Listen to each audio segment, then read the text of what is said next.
তুলো ছিন্ন বিনা বাঁধন তুম তারে ভরে নাও সুর গাও জীবনেরই জয়গান।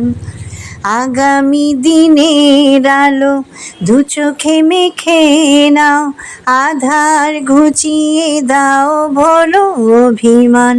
তোলো ছিন্ন বিনা বাঁধন তুম তারে ভরে নাও সুর গাও জীবনেরই জয়গান।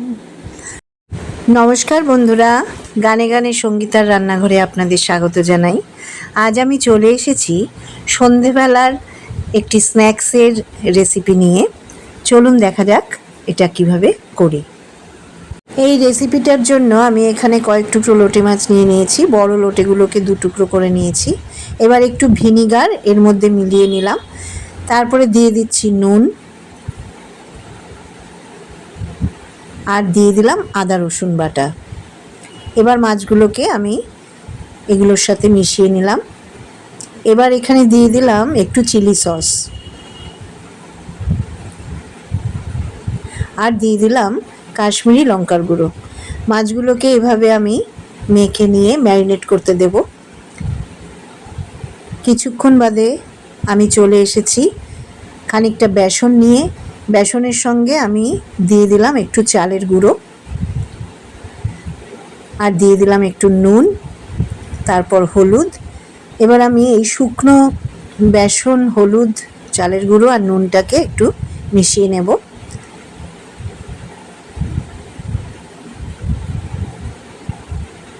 তারপরে অল্প অল্প জল দিয়ে আমি ব্যাটারটা তৈরি করে নেব। একবারে জল দিলে সেটা বেশি লিকুইড হয়ে গেলে মুশকিল হবে, তাই জন্য অল্প অল্প জল দিয়ে দিয়ে আমি এটা একটা ঘন মিশ্রণ তৈরি করব। দেখুন, ভালোভাবে আমি মিশিয়ে নিচ্ছি।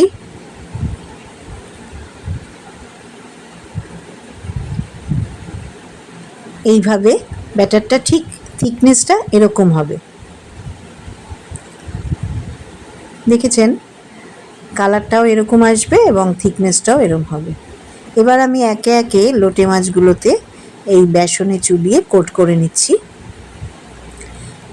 তার আগে আমি গ্যাস জ্বালিয়ে কড়াই বসিয়ে তেল গরম করে নিয়েছি। এবার একে একে আমি লোটে মাছগুলোতে কোট করে নিয়ে তেলের মধ্যে দিয়ে দেবো। এক পিঠ একটু ভাজা ভাজা হয়ে গেলে আমি একটা ঝাঁঝরি হাতা দিয়ে এটাকে উল্টে দিচ্ছি। দেখুন, এক পিঠ হয়ে গেছে, উল্টে দিয়েছি। ভালো করে ভাজা হলে তবেই তুলব। খুব ভালো খেতে লাগে। এটা স্ন্যাক্স হিসেবেও খাওয়া যায় মুড়ির সাথে, বা আপনারা ডালের সাথে খেলেও খুব ভালো লাগবে। দেখুন, কালারটা ঠিক এরকম আসবে। এবার আমি তুলে নিলাম। বাকি মাছগুলো আমি একে একে দিয়ে দেবো। এইভাবে সমস্ত মাছগুলোকে আমি ফ্রাই করে নিলাম। দেখুন কত সুন্দর হয়েছে। এবার আমি সার্ভ করে দিলাম। এটা বাড়িতে করে দেখবেন। সন্ধেবেলা মুড়ি দিয়ে কাঁচা লঙ্কা দিয়ে খেতে দারুণ লাগবে। তাছাড়া ডাল দিয়েও খেতে পারেন। কেমন লাগলো জানাবেন, লাইক কমেন্ট করতে ভুলবেন না, আর চ্যানেলটা সাবস্ক্রাইব করে আমার পাশে থাকবেন প্লিজ।